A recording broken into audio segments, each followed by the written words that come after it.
PM Modi 8 अप्रैल को जाएंगे Hyderabad, Vande Bharat express train को दिखाएंगे हरी झंडी। कोरोना की नई लहर की आशंका के बीच स्वास्थ्य मंत्री की बैठक, कहा हल्के में ना ले, 10 और 11 अप्रैल को होगी मॉक ड्रिल।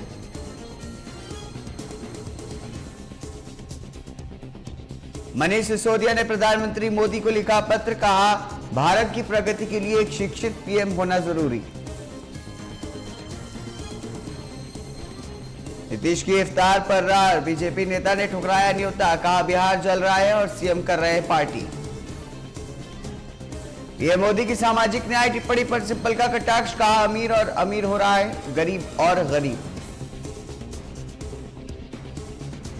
कौशाम्बी में खर्चे अमित शाह 2024 के लिए 300 प्लस का दिया है नारा, बोले योगी के नेतृत्व में विकास के पथ पर प्रदेश। मुजफ्फरनगर में कैबिनेट मंत्री गिरिराज सिंह का बयान, कहा मुजफ्फरनगर किसानों की राजधानी, अब बदलेगा जिले का नाम।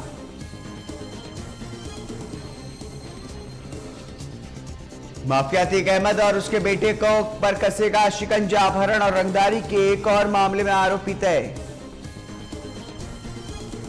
अमेठी जिले में नहीं थम रहा है अवैध शराब का कारोबार, चेकिंग के दौरान 55 लीटर अवैध शराब जब्त, 3 लोग गिरफ्तार।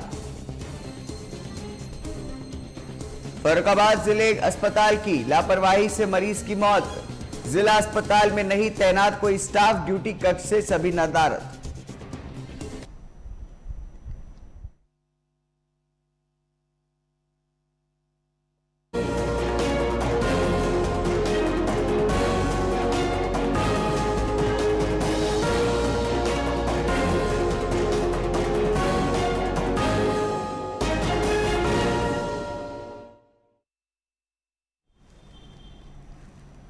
नमस्कार, स्वागत है आपका न्यूज लाइव में। मैं हूं आपके साथ हारिस। हापुड़ में किसानों की सुविधा के लिए कई संस्थानों के 24 सरकारी गेहूं क्रय केंद्र की शुरुआत की गई है। इस बार सरकार ने गेहूं का समर्थन मूल्य 2125 रुपए क्विंटल रखा है, जो कि पिछले साल के मुकाबले से 100 रुपए अधिक है। वहीं जनपद में सरकारी गेहूं क्रय केंद्र खुलने से किसानों को बिचौलियों से भी छुटकारा मिलेगा। गेहूं बिक्री का सीधा पैसा किसानों के खाते में पहुंचेगा। पैसों के लिए उन्हें चक्कर नहीं काटने पड़ेंगे। बेमौसम हुई बरसात से किसानों की गेहूं को काफी नुकसान हुआ है। बारिश ने कटाई का क्रय कार्य पिछाड़ दिया है। सरकारी गेहूं क्रय केंद्र पर केंद्र प्रभारियों की भी तैनाती की गई है, जो किसानों को सुविधा देने के साथ साथ उनकी मदद कर रहे हैं। वहीं जिले में इस बार 43,000 हेक्टेयर जमीन में गेहूं की फसल उगाई गई है। पिछले साल के मुताबिक इस बार गेहूं का रकबा 2% बढ़ा है।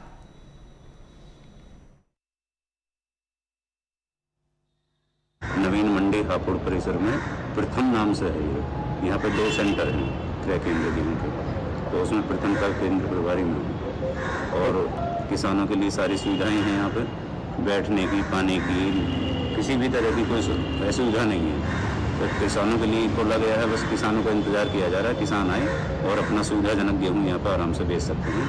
2125 रुपये रेट निर्धारित किया गया है इस बार, जिसमें 20 रुपये कुंटल किसानों से लेबर चार्ज लिया जाएगा। और बाकी इससे ये फायदा होता है सरकारी क्रय केंद्र पर, जो बिचौलिए होते हैं मंडी में होते हैं, प्राइवेट सेंटरों पे बेचना पड़ता है किसान भाइयों को, तो वो नहीं होगा। यहाँ पर आएँ और सीधे अपना यहाँ पर क्रय केंद्र पर बेचें। तीसरे दिन अमाउंट पहुँच जाएगा उनके अकाउंट में PFMS के माध्यम से।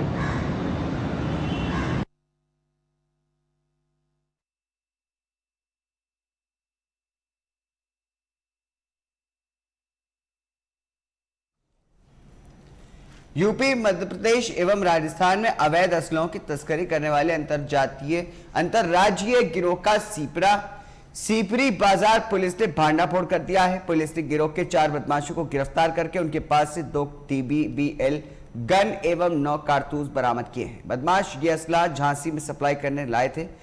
पुलिस ने लिखा पढ़ी के बाद चारों को जेल भेज दिया है। वहीं सीओ सिटी राजेश राय के मुताबिक ग्रासलैंड के पास सीपरी बाजार पुलिस देर रात चेकिंग कर रही थी। उसी दौरान 2 मोटरसाइकिल पर सवार 4 युवक उधर से गुजर रहे थे। पुलिस के रोकने पर चारों बदमाश बाइक छोड़ करके भागने लगे, जिसके बाद पुलिस ने चारों को घेर करके पकड़ लिया और तलाशी में उनके पास के बैग से 2 बंदूक एवं कई जिंदा कारतूस बरामद हुए। निकट भविष्य में नगर निगम, नगर पंचायत, नगर पालिका परिषद के चुनाव को ध्यान में रखते हुए वरिष्ठ पुलिस अधीक्षक महोदय द्वारा अपराधियों के विरुद्ध चलाए गए अभियान के तहत थाना क्षेत्र सिपरी बाजार में रक्षा तिराहे पर चेकिंग की जा रही थी। इसी बीच 4 लोग उधर से निकले। जब उनको चेक किया गया तो उनके चारों लोगों के पास अलग अलग अवैध असलहे मिले। इन सभी को गिरफ्तार किया गया है और इनसे जो असलहे मिले हैं, एक उसमें मानवेंद्र यादव है जो रक्षा का रहने वाला, इससे DBBL गन प्राप्त हुई है। ऐसे ही शिवम है, इससे 315 बोर का असलहा बरामद हुआ, अवैध असलहा। और 2 और लोग हैं जिनसे एक से DBBL और एक से 315 बोर का असलहा बरामद हुआ है। इन सभी को उचित धाराओं में अभियोग पंजीकृत कर जेल भेजा जा रहा है। ये जो फैक्ट्री मेड DBBL गन है, ये उसमें हिमाचल प्रदेश से फैक्ट्री से बिकी हुई है, जो मुरादाबाद में होलसेल में आई थी। वहां से फर्जी कागजों के आधार पर वहां से निकाली गई और उसके बारे में अभी हम लोग पता कर रहे हैं। इस संबंध में 2015 में दिल्ली में भी एक मुकदमा कायम है जिसमें DBBL गन अवैध कागजों पर बरामद हुई थी और उसमें 3 आरोपी जेल भेजे गए हैं। और जो DBBL गन जो 2 मिले हैं, उसमें जो आरोपी है इनका कहना था कि जिन लोगों ने दिया है वो दोनों अभियुक्त आज की डेट में हत्या के केस में जेल में हैं। उनसे भी हम लोग अभी इस संबंध में पूछताछ करेंगे कि DBBL गन उन लोगों को कहां से मिली थी। बाकी 315 बोर जो बरामद हुआ उसके बारे में भी हम लोग उनके स्रोत के बारे में पूछताछ करके उस पर भी हम लोग आगे कार्रवाई करेंगे। क्या उम्मीद जताई जा रही है? बिल्कुल, हम लोग जब ये सारे जो इनसे लीड मिली है इस सब पे काम करेंगे तो आगे और बेहतर और अच्छे रिजल्ट हम लोगों को मिलेंगे।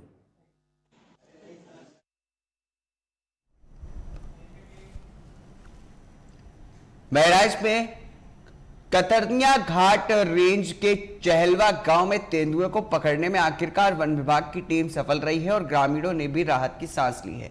वन विभाग की टीम ने तेंदुओं को ट्रैंकुलाइज करके रेंज कार्यालय लाई है और स्वास्थ्य प्रशिक्षण करके उसे जंगल में छोड़ दिया जाएगा। बता दें कि बुधवार को तेंदुए ने ग्रामीणों पर हमला कर दिया था और इस हमले से एक महिला समेत 5 ग्रामीण घायल हुए थे जिनका अस्पताल में इलाज चल रहा है। वही लगभग 7:30 बजे के आसपास एक तेंदुआ ने यहाँ चहलवा ग्राम पंचायत के अंतर्गत मंगलपुरवा गांव में कुछ ग्रामीणों को घायल कर दिया जो खेत में काम कर रहे थे। तो उसके बाद में सारी टीमें आईं और यहाँ पर वो तेंदुआ एक घर में घुस गया छिप के। उस घर को फौरन कवर कर दिया गया था भला आग से। और उसके बाद में बुधवा से डॉक्टर गया और डॉक्टर दीपक अग्रवाल की टीम आई। तो लगभग ये 4 घंटे में ये रेस्क्यू ऑपरेशन किया गया। इसके लिए जो है जंगली हाथियों को पालतू बुलाया गया था कि अगर कहीं उसको जंगल में ड्राइव करना हो तो वो सारी तैयारियां कर लिया गया। DFO साहब और रेंजर साहब, STPF के जवान और साथ में बाघ मित्रों की टीम थी, WTI की टीम, सबने काफ़ी सहयोग किया। और सबसे बड़ा सहयोग ग्राम प्रधान और ग्रामीणों को रहा जिन्होंने कि बहुत शांतिपूर्वक ढंग से इस तेंदुए को सुरक्षित पकड़वाने में सहायता प्रदान किया अपना और बिल्कुल शांति से। और जो घायल है उपचार के लिए उनको PHC भेजा गया है। WWF की तरफ से उनको आर्थिक सहायता जो भी संभव होगा उनके इलाज के लिए दिया जाएगा। इस तेंदुए को कहाँ छोड़ा जाएगा? तेंदुए को पकड़ के अभी रेंज कार्यालय ले जाया गया है। वहाँ पे DFO साहब और डॉक्टर लोग की टीम उसका परीक्षण करने के बाद ये डिसाइड किया जाएगा उच्च अधिकारियों द्वारा कि उसको कहाँ छोड़ा जाएगा। अभी उसके लिंग का परीक्षण और स्वास्थ्य परीक्षण रेंज में ले जाकर करेंगे, उसके बाद जानकारी मिल पाएगी। सुबह का मंगल गुरुवार है। तेंदुआ इस गांव में आया हुआ है। 4 लोगों को घायल कर दिया है जिन्हें अस्पताल भेज दिया गया है। उनकी चिकित्सा हो रही है। इसके अलावा खाबर इत्यादि से इसे सुरक्षित किया गया है। इस घर में मौजूद बताया जा रहा है। हमारी पूरी टीम लगी हुई है, वन विभाग की पूरी टीम लगी हुई है, STPF के जवान हैं, पुलिस के जवान लगे हुए हैं। इसके साथ बाघ मित्र जो चयनित किए गए थे उनकी टीम लगी हुई है। उच्चाधिकारियों को सूचना दी गई है। हम लोग सुरक्षा व्यवस्था में गाँव वालों से अपील की जा रही है कि यहाँ पर शांति बनाए रखें, भीड़ भाड़ कम रखें ताकि हमें अपना काम आसानी से कर मिले। हमारी टीमें सक्रिय हैं, उच्चाधिकारियों से लगातार बात हो रही है। जो भी निर्देश प्राप्त होगा उस तरीके से पकड़ने की कार्रवाई करेंगे।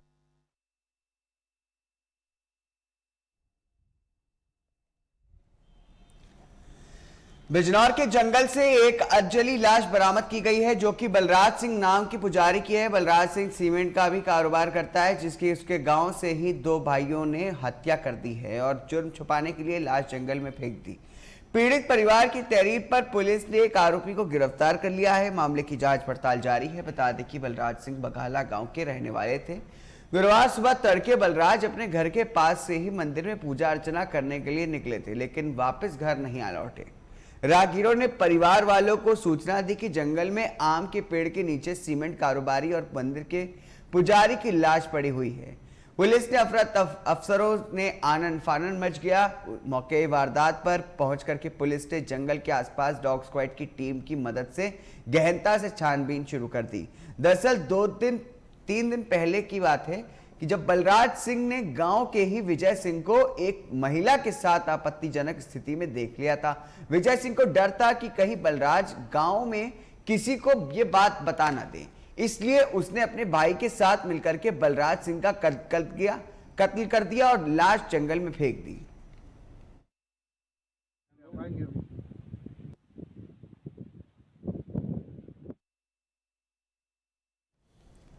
हमारे देश को आजाद हुए 75 वर्ष हो चुके हैं। इस आजादी की क्रांति के मुख्य सूत्रधार माता दीन वाल्मीकि थे। आजादी की क्रांति का बिगुल मेरठ से फूंका गया था, लेकिन अब इस आजाद भारत में इसी क्रांति धरा मेरठ पर वाल्मीकि समाज का अपमान हो रहा है।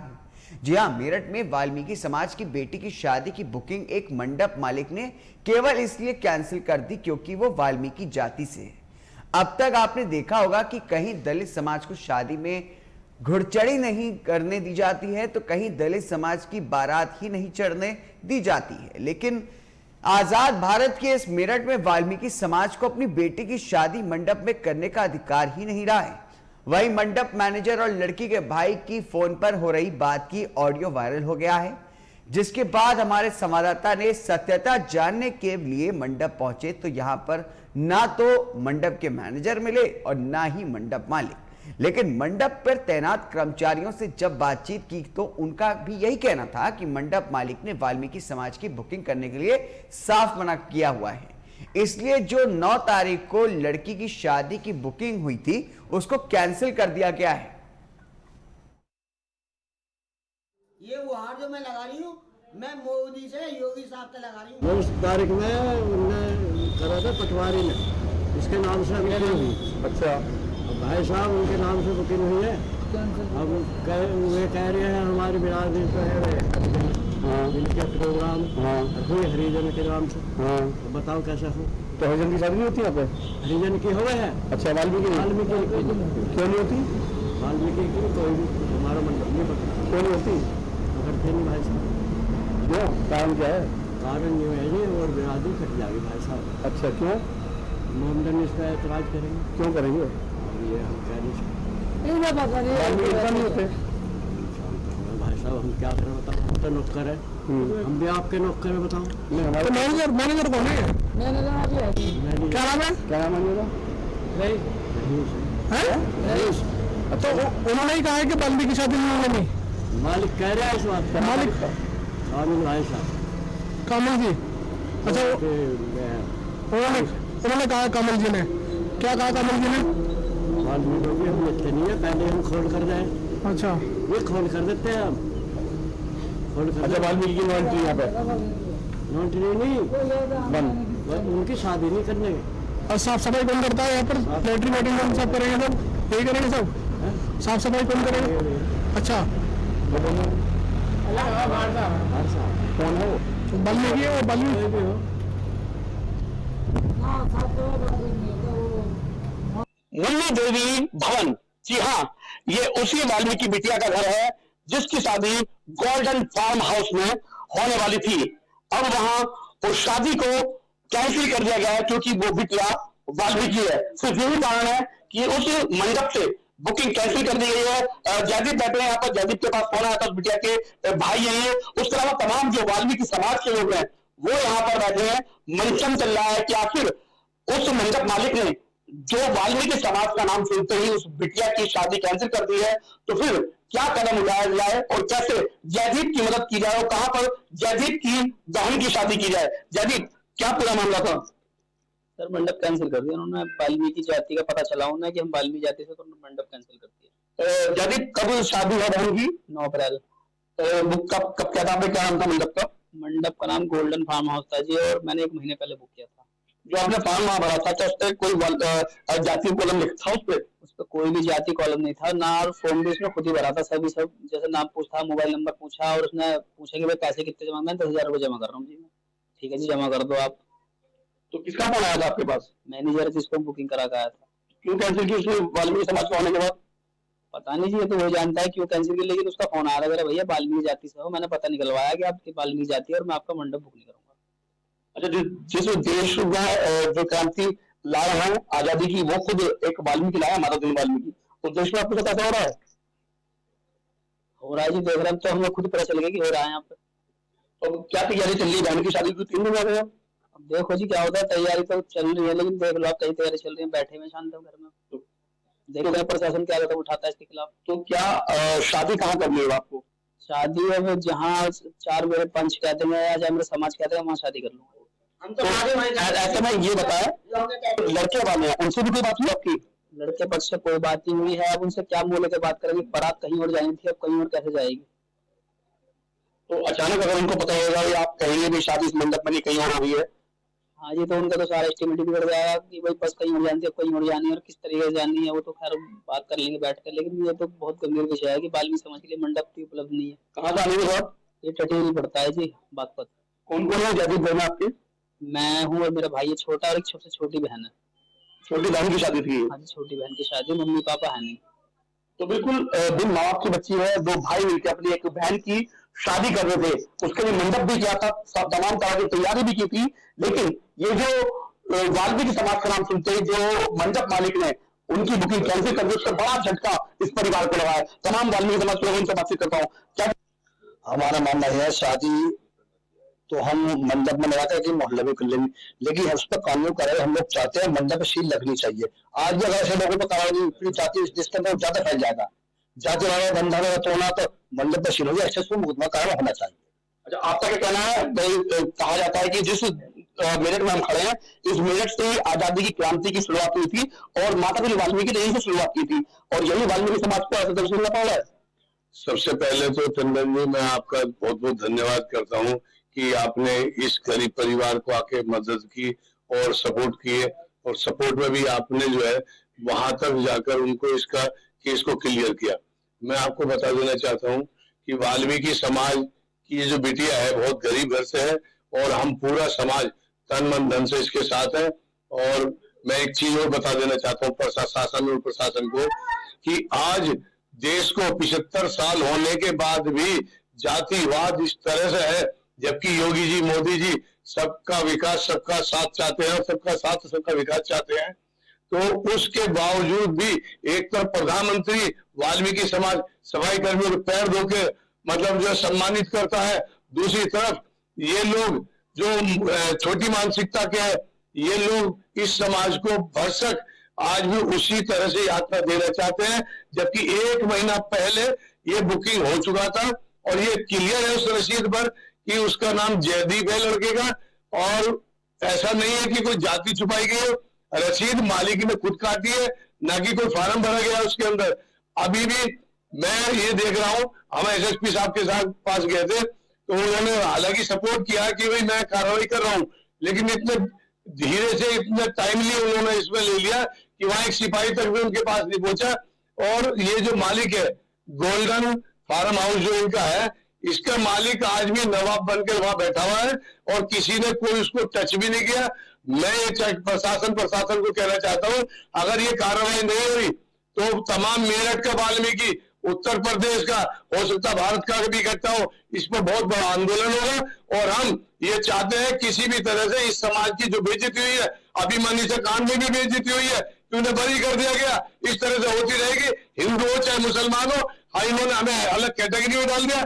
मैं बीजेपी शासन से कहना चाहता हूं कि योगी जी, जब आप ऐसे ऐसे क्रिमिनलों पे बुलडोजर चलाते हो तो इसका जो फार्म हाउस का तुरंत ये निरस्त करें, SC ST एक्ट इसमें पे लगाए, ऊपर से अरेस्ट करें और इसमें बुलडोजर चलाए जिससे आगामी समय में कोई इस पर शादी ना कर सके। हमारे इस बीजेपी सरकार में अनेक मंत्री भी हैं, मैं उनसे भी निवेदन करता हूं पार्टी में हो तो कम से कम इतने तो काम करो, इस समाज की इज्जत बचाओ, किसी भी तरह से इस बेटी का सहयोग करो। और मैं आपसे हाथ जोड़कर ये निवेदन करता हूं तमाम वाल्मीकि समाज से, वो मेरठ का हो, बाहर का भी हो, कहीं का हो, इस तरह का कोई केस है उसमें तुरंत कार्रवाई करे।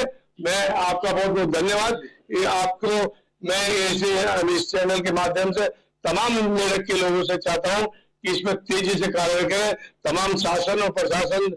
और मैं हमारे यहाँ बहुत अच्छे लीडर हैं, वाजपेयी जी हैं, राजेंद्र अग्रवाल जी हैं, अमित जी भी हैं, और हमारे कमल दत्त जी हैं और दीपक शर्मा जी हैं। उन चाहते हैं वो हमारे कंधे से कंधा मिलाकर इस केस में हमारे साथ आए।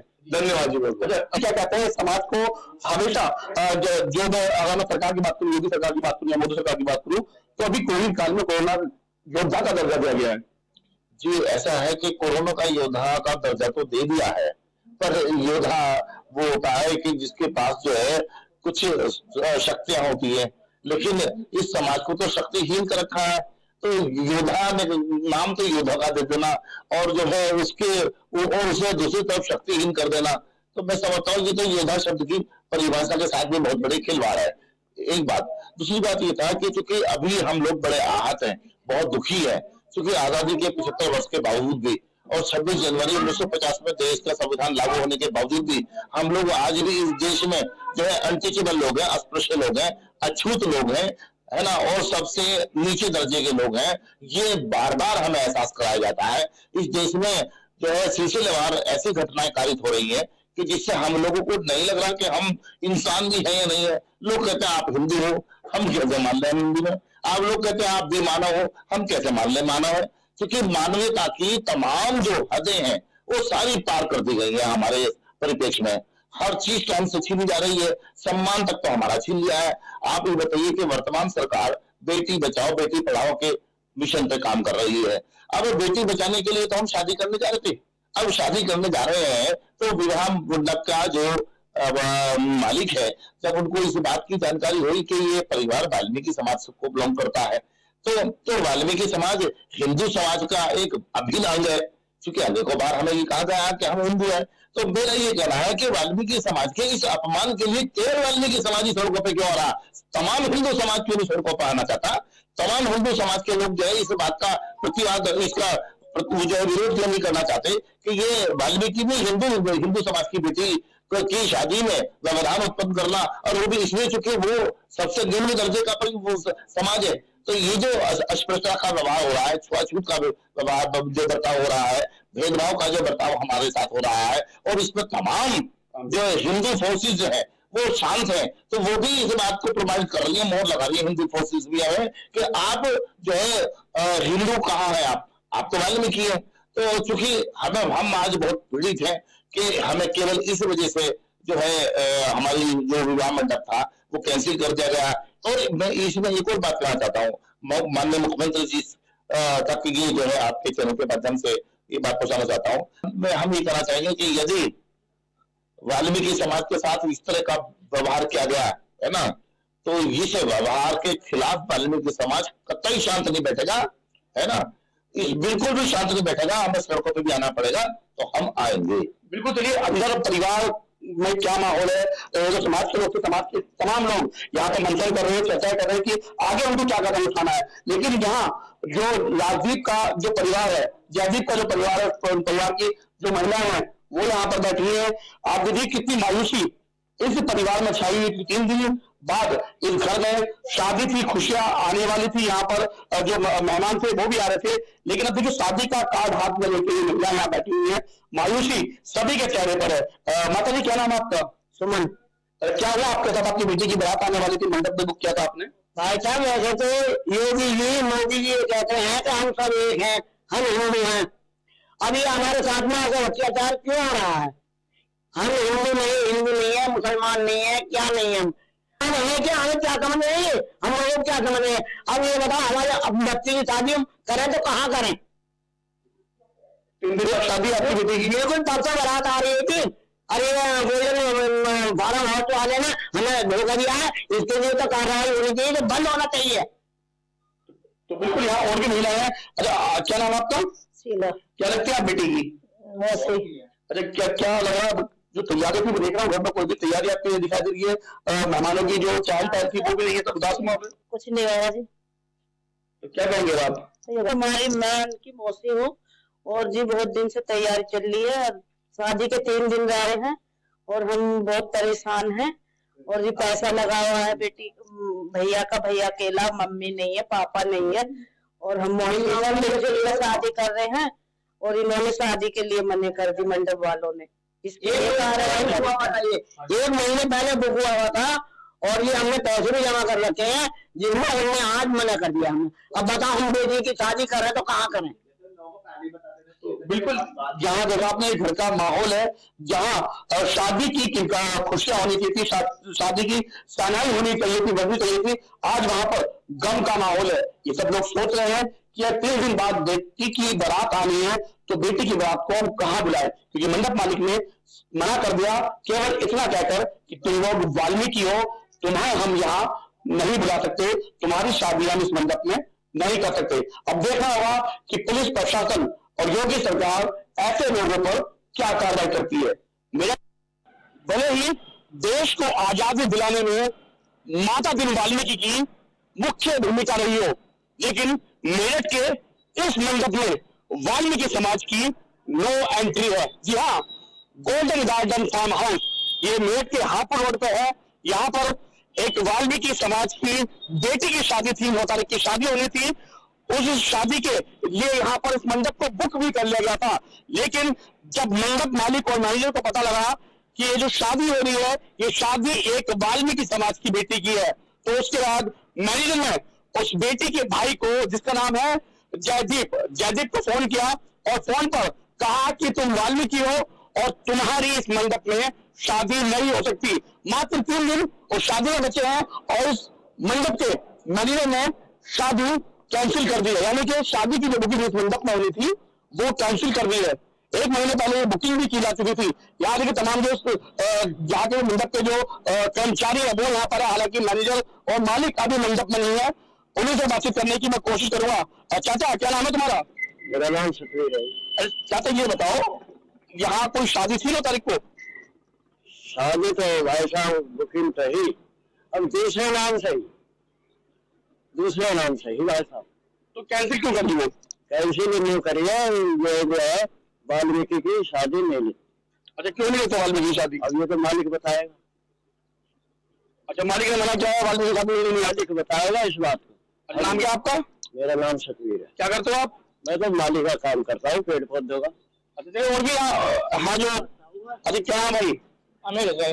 अच्छा अमीर, क्या हुआ? क्यों वाल्मीकि की शादी नहीं कर सकते? इस बारे में हम कुछ कह रहे थे, हमें कुछ पता नहीं, हम तो चौकीदार की नौकरी कर रहे हैं। अच्छा, कब से कर रहे हो? हमें 7-8 महीने हो गए। तो शादी कैंसिल हुई है पता है? शादी के बाद कैंसिल हुआ से सुने आए थे, कैंसिल हो गए बस। जब वाल्मीकि की शादी इसलिए कैंसिल हुई? अब पता नहीं इस बारे में साथ वाला किस बारे में हो गया इसके बारे में। क्या नाम है? मैं तो फोन से आज में आया, मुझे क्या पता कुछ। अच्छा, ना पता है वाल्मीकि की शादी भी कैंसिल करती? वो बिल्कुल पता है, 4 दिन का रहा था। हमारा तो तुम हमारे वैसे आते हुए भैया है। अच्छा, भैया के पास आते हो? हाँ, वैसे आ गया आज। तो ठीक है, यहाँ जो कर्मचारी उनका साफ तौर पर यही कहना है कि यहाँ जो वाल्मीकि की शादी है वो नहीं लेते। जो कानून है यहाँ के मालिक, उन्होंने साफ ऑर्डर दिया हुआ है अपने कर्मचारियों को, मैनेजर को ऑर्डर दिया हुआ है कि यहाँ पर जो वाल्मीकि समाज की जो शादी है, यानी कि वाल्मीकि समाज की नो एंट्री यहाँ इस मंडप में। आप देखिए तमाम जो मंडप है जो फार्म हाउस को सजाया हुआ है, शादी की पूरी तैयारियां यहाँ पर चल रही थी। 3 दिन मात्र शादी में बचे थे, लेकिन जैसे ही मंडप मालिक को पता लगा कि ये जो शादी होनी है ये वाल्मीकि समाज की बेटी की है, इसीलिए आनंद फानन में मंडप मैनेजर ने लड़की के भाई को फोन किया और फोन पर बुकिंग कैंसिल कर दी। लेकिन अब देखना होगा कि जिस देश में सभी लोगों को एक बताया जाता है, जिस देश में जातिवाद खत्म करने की बात की जाती है, और जिस देश की आजादी की क्रांति के मुख्य सूत्रधार खुद माता दिन वाल्मीकि होते थे, आज उसी देश में वाल्मीकि समाज को किस तरह का दर्श झेलना पड़ रहा है। मेरे प्रतिनिधि राहुल के साथ लोकेश टंडन, लाइव टुडे।